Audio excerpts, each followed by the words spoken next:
So Jen and I went out and we took a few promotional photos with my A7 II camera. We took some photos for our friends that own Bloom Tattoo. They've got a bunch of products that have come out recently, and I just thought that I would do them a solid and try and get some cool shots of all of that stuff. So, trying out StreamYard live for the first time. Isha kind of gave me a quick rundown the other day when he was still here in Canada, and now I'm trying this on my own. So forgive me if it doesn't work all that well. Anyhow, I'm going to share my screen. I'll show you guys kind of what I'm going to do here.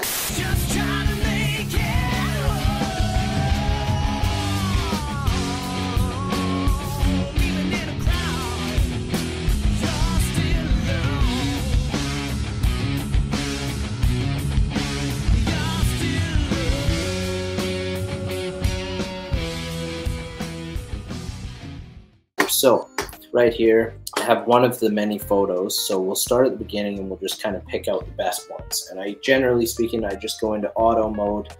I auto them so I know which ones I liked the best, and then I will continue the edits following that. So you can tell right off of the hop, this is a pretty cool shot, but one of the problems is this twig is right in the way, covering the skull. So I like how everything is, that's in focus, but we got this twig which kind of sucks. So kind of the same deal there. This is a way better photo. So everything's really sharp where I was aiming, which is essentially on this right here, which is our logo, but you can see like everything looks pretty good. So what we'll do on this one is I'm just going to shrink this a little bit, auto that one because I want to come back to it. This one's kind of cool. I used a little bit of the moss that was in front of the candles and everything. This is on a log, so it kind of creates that cool foreground effect, but it's a little bit too green. I don't really love it. So we'll just keep going through these.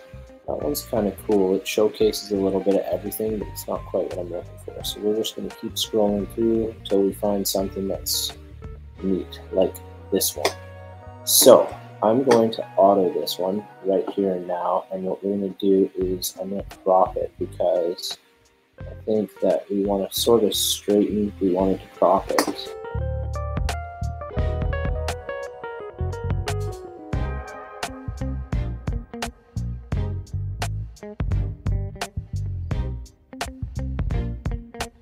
Yeah, there we go, that's the photo. So we'll crop this. Kind of straighten the candles out a little bit. See how that looks. It's a little bit better. So you got this kind of cool bokeh in the background or in the foreground that looks sort of neat. And we'll just keep popping through these photos and pick out the ones that we like the best. I really like that one, so I'm going to auto that one as well, just so I know that that's one that I want to take photos of. These ones are kind of cool. I also took some photos for Holocene, which is a new vodka company that's out. It's really tasty. So we're going to do a couple of edits for them as well. And I'm actually pretty happy with these ones. Like so far, all of the shots that I've taken for them have been pretty neat. There's nothing really in the way. You can totally see all of the logo and all that kind of stuff. That's really important when you do product photography. So we'll just keep going. That one, see, you got the flame leaves in there. It's still a nice photo though, so.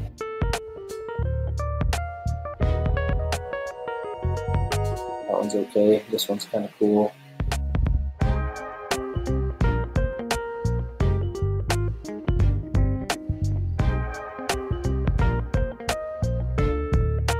Okay, so that looks like that's all of them. So what I want to do is I'm going to go back to all of my photos, and we are going to go right back up to the top and just double check. So again, this one kind of has that twig in front of it. Don't like that really. So we'll start off with this photo. So when you put everything into auto, it kind of like automatically, the program will set your photo up with what it thinks is the best. So I mean, I generally drop my photos to stop. So if I take this back here this is essentially what it looks like when it's just a raw photo. So they've dropped the highlights and everything like that, but this is basically what the exposure was. So when you auto that, it brings it up a little bit, about a stop, right? 1.10, which basically puts it into that perfect exposure. So I like messing around with these a little bit. As you can see, when you play around with the contrast, it kind of takes a little bit away from it. So I like to mess around with the contrast just a little bit. And they've got the highlights dimmed quite a bit, and you can see when you bring it back up here, it's a little bit too much. So I would agree with them there. This is actually pretty good. So I like the white balance that I have. We might just warm that up just a little bit, and we won't mess around too much with the tint on this one. But I like to bring the clarity, like you can make these really kind of bright and crazy cool looking, or soften them big time like this. So I like to bring up the clarity a little bit, not so much that it looks like a cartoon, but it can add a lot of texture and coolness to your photo. And then I like to vignette just a little bit so that you can see if you do this, it really like showcases what you're focused on. But I like just a little bit so it brings your eyes in. You can still kind of see it in the corners, but nothing too crazy. And effectively, this photo is like almost done. I wouldn't even really do a whole lot more to that because I really like the way that it looks right now. It's an interesting photo. We could play a little bit more with the contrast like that. I like that. Whites, I would bring them down a little bit. Bring the blacks up just a little bit. And everything's super green here, but I actually kind of like that. A lot of people would say that they would rather take that away. That's just not my kind of thing. So we went through these. These guys are all kind of cool, but you know, nothing too crazy.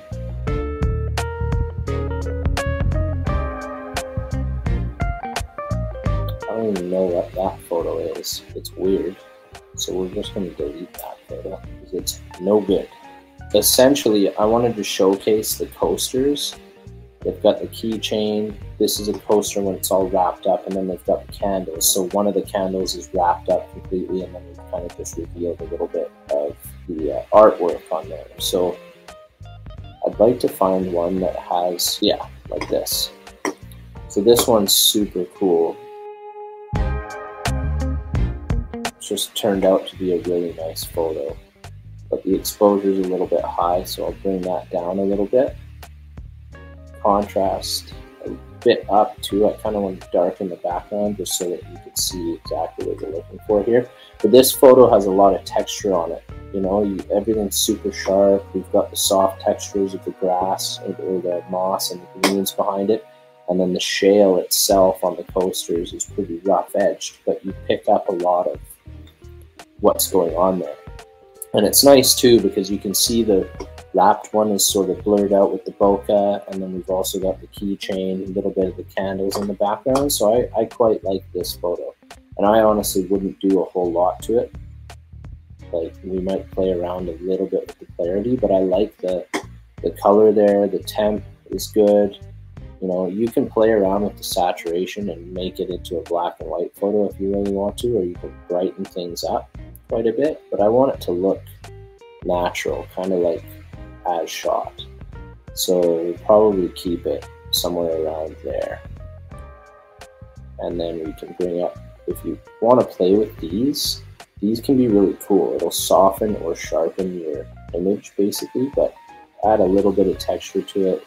It's the same thing with clarity. It sort of brings things up or can soften them a little bit, but we want that to stay pretty sharp. So we'll add a little bit. We can do a little bit of a vignette. And that photo, in my opinion, is done. So I would leave it at that. And now we can move on. I've sent them a couple other photos with the candles. And I was hoping that I would get something that was a little bit more, you know, what I was looking for this. So, I mean, I can play around with this photo a little bit and just see if we can make it kind of nicer.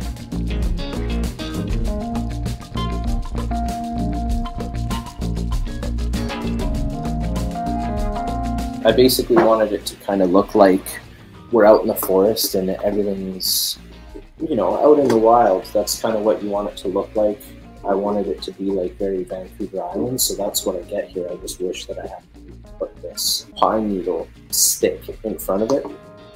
It just doesn't showcase it very well. So we'll move on.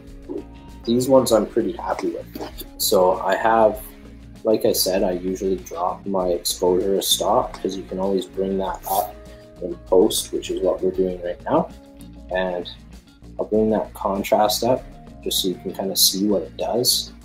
We bring it down, it sort of lightens everything up, but I like it sort of like, I actually kind of like quite a bit of contrast on this photo, because if you bring it back to normal, you have the bokeh there, but like something like that is really nice. It showcases the bottle, you get that, you know, product photography feel. This is all really sharp right around the middle, but that's kind of what I like there. And I wouldn't even crop it. What I might do though is I might rotate this a little bit so that we get the bottle a little bit straighter, like that. And now we've got a really cool photo. Looks great. Move on to the next one. This one, I'll do the same thing. It's just on a little bit of an angle, so we'll straighten that out a bit. And we can play around with the contrast and just make the bottle pop a little bit more. Like you can see when it's just standard like this, the bottle's still the main focus, but when you kind of darken the background a little bit with that contrast, it pulls it out. So this is kind of neat that way, and then we can play around with our temperature if we really want to. Just warm it up, or you can cool it down. But I would say that kind of sitting just a little bit warmer than what it was, add some clarity to that too. Like I said, you can bring it all the way back up and make it a cartoon, or you can soften it quite a bit. So I'm just going to bring it up just a little bit. It's that simple. I don't play around too much with these kind of photos. I do more on portraits, but I like the lighting that I had there, and you get quite a bit of reflection on the bottle here. You get a really nice image on here. Everything's sharp. You can see the texture. It just looks really nice. So on to the next photo. This one's okay, but I quite like this one. So what I'll probably do is crop it so we don't have as much foreground in here. And we'll just make it a little bit shallower foreground like that. We can bring up the exposure just a little bit, bring the contrast up just a little bit, bring that tint in. Actually, I kind of like it just the way it is on this photo.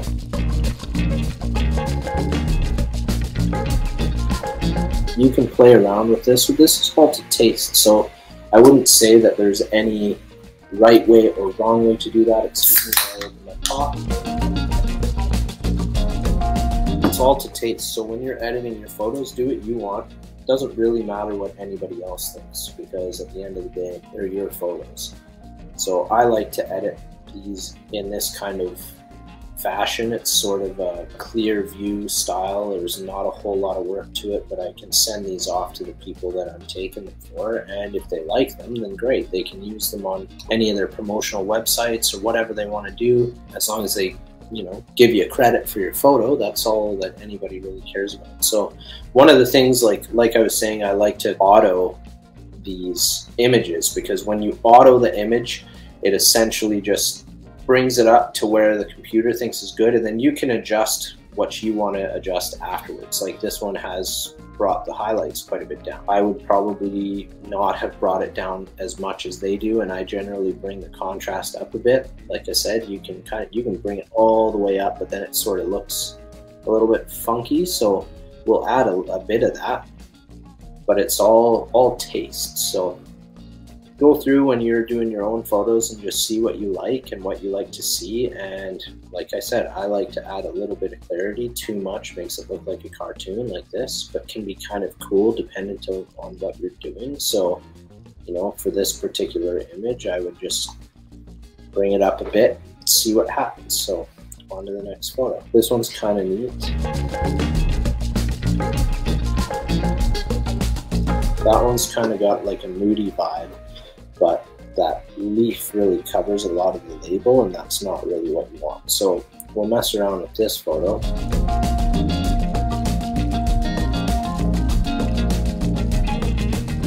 Contrast, we'll bring it up a little bit. We'll dim the highlights, we can bring up the lowlights.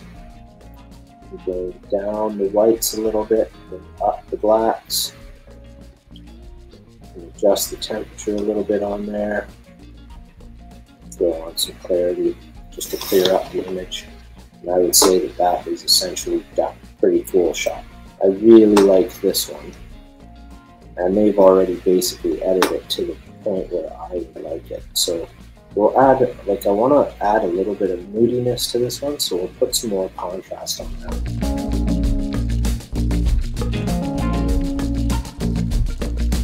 And I honestly, I don't even think I would do anything else to that image. That image is pretty cool, just the way that it is.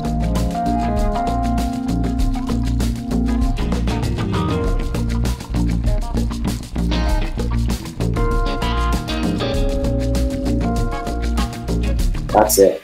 I wouldn't do a lot to it. That one's blurry, so we'll just get rid of that. Never delete your photos in camera unless you know that they're absolute poop. But a lot of the time, you will do that and you haven't seen it on the big screen. You might have had a great shot, you just didn't like it in camera. So I generally wait till I get home and check out what I'm looking at on the big screen, and everything's nice and clear. Again, I'm shooting with this camera. This is the Sony A7 II, so it's an older version, but it is a mirrorless camera.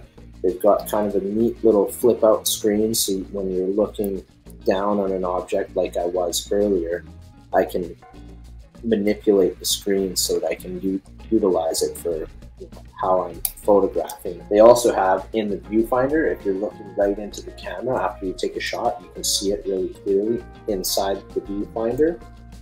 It has a great movie use as well, so there's a record button on the side here, so once you switch it into movie mode, which is what I'm in right now, you press that button and you can make some really cool B-roll. So you'll see that in probably a future video, or well, actually you've seen this in the Hoyne brewing video if you guys took the time to watch that. It was a 55-minute, so that was a long one, but it was really cool. We visited 6 breweries in 4 hours, I think it was, in Victoria, and there was some really cool stuff going on in there. So anyway, just wanted to tell you about that. So we'll go through a couple more of these shots. Like that one's kind of a neat one. It really showcases the label on this.